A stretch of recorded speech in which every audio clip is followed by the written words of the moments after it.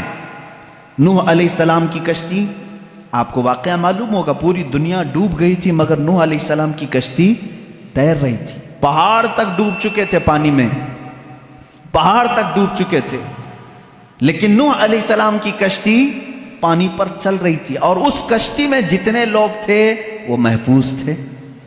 اب میرے آقا صلی اللہ علیہ وسلم کی حدیث سنو، فرماتے ہیں رسول کریم صلی اللہ علیہ وسلم میری اہل بیت، میرے گھر والوں کی مثال نوح علیہ السلام کی کشتی کی طرح ہے، جو ان کے ساتھ ہو گیا وہ نجات پا گیا۔ جیسے جو نوح علیہ السلام کی کشتی میں بیٹھا وہ ہدایت پا گیا، صحیح طریقے سے باہر نکل گیا، اور جو اہل بیت کا دامن پکڑا وہ نکل گیا، یعنی اس دنیا میں گمراہ ہونے سے محفوظ رہا۔ اب دیکھیں، اس کو کہا ہے کشتی۔ حضور اکرم صلی اللہ علیہ وسلم نے اہل بیت کو کیا کہا ہے؟ کشتی، اور صحابہ کو کیا کہا ہے؟ نجم، ستارے۔ ستاروں کی ضرورت اسی وقت ہوتی ہے جب کشتی سمندر میں ہوتی ہے۔ دونوں کی مماثلت دیکھیں، سمندر کے سفر میں۔ اب یہاں سے ایک بات سمجھ میں آئی کہ اگر تمہیں سمندر کا سفر کرنا ہے اور تم کہتے ہو صرف تارے دیکھ کر کے میں چلوں گا، ڈوب جاؤ گے۔ تمہیں کیا چاہیے؟ کشتی چاہیے۔ تارے راستہ تو دکھا سکتے ہیں لیکن سمندر پہ چلنا تمہارے بس کی بات نہیں، کشتی پہ سوار ہونا ہوگا۔ اور اگر کوئی بندہ یہ کہے میرے پاس کشتی ہے میں کچھ بھی نہیں دیکھوں گا، خود چلوں گا، وہ سمندر میں بھٹکتا پھرے گا، اسے تارے دیکھنا ہی پڑے گا۔ اس کا مطلب ہوا کہ بغیر صحابہ کے بھی دین نہیں چلے گا، بغیر اہل بیت کے بھی دین نہیں چلے گا۔ تم اگر اہل بیت کی محبت کے دعوے دار ہو تو صحابہ کو بھی ماننا ہوگا، اور اگر صحابہ کی محبت کے قائل ہو تو اہل بیت کا دامن بھی نہیں چھوڑنا ہوگا۔ اسی لیے اعلیٰ حضرت نے فرمایا، یہ دونوں لفظ یاد ہو گئے، کشتی کو ناؤ کہتے ہیں، کشتی کو ناؤ، اور صحابہ کو حضور نے نجم کہا ہے۔ اعلیٰ حضرت فرماتے اہل سنت کا ہے بیڑا پار، اصحاب حضور نجم ہے اور ناؤ ہے اطرت رسول اللہ کی۔ یہ صرف ہم ہیں کہ ہمارے پاس صحابہ کی جماعت بھی ہے اور اہل بیت کی جماعت بھی ہے۔ ہم شیعہ رافضی بھی نہیں اور گستاخ صحابہ بھی نہیں، ہم اہل بیت کے دشمن خارجی بھی نہیں اور صحابہ کے دشمن شیعہ رافضی بھی نہیں۔ الحمدللہ ہم جہاں صدیق اکبر کی امامت کو تسلیم کرتے ہیں وہیں حیدر کرار کی ولایت کو بھی تسلیم کرتے ہیں۔ ہم جہاں سیدہ کائنات فاطمۃ الزہرا رضی اللہ تعالیٰ عنہا کو سلام اللہ علیہا کہتے ہیں، انہیں جنتی عورتوں کی سردار مانتے ہیں، وہیں ام المومنین عائشہ صدیقہ کا بھی احترام کرتے ہیں۔ یہ اہل سنت و جماعت ہے جو درمیانی راستے میں ہے۔ میرے عزیزو، ذرا ادھر ادھر ہو جاؤ گے تو قدم ڈگمگا جائیں گے۔ کبھی ایسا ہوگا کہ کشتی میں بیٹھے تو ہو لیکن تمہیں تارے نہیں دیکھنے ہیں، نہیں ہم کو صحابہ کی ضرورت نہیں، بھٹکتے رہو گے بھٹکتے رہو گے، کہاں جا رہے ہیں پتہ ہی نہیں چلتا۔ ایسے ہیں آج شیعہ بھی ہیں بیچارے، بھٹکے ہوئے ہیں، انہیں پتہ ہی نہیں ہے مغرب میں جانا ہے کہ مشرق میں جانا ہے۔ صحابہ کی اگر ہدایت ساتھ ہو تو کشتی پر بیٹھا ہوا آدمی منزل مقصود تک پہنچتا ہے۔ حدیث پاک ہے اللہ اللہ فی اصحابی، حضور اکرم صلی اللہ علیہ وسلم نے فرمایا اللہ سے ڈرو، اللہ سے ڈرو میرے صحابہ کے بارے میں، میرے بعد میرے کسی صحابی کو گالی مت دینا۔ میرے آقا صلی اللہ علیہ وسلم فرماتے ہیں جس نے میرے کسی صحابی کو گالی دی اس نے مجھے گالی دی۔ اللہ کے نبی صلی اللہ تعالیٰ علیہ وسلم کی شان میں کوئی گالی دینا پسند کرے گا؟ خود حضور اکرم صلی اللہ علیہ وسلم نے فرمایا میرے دوستوں میں، میرے صحابہ میں جس کو بھی تم نے گالی دی گویا کہ اس نے مجھے گالی دی۔ آج لوگ اس طرح کی باتوں کو ہلکا سمجھ رہے ہیں۔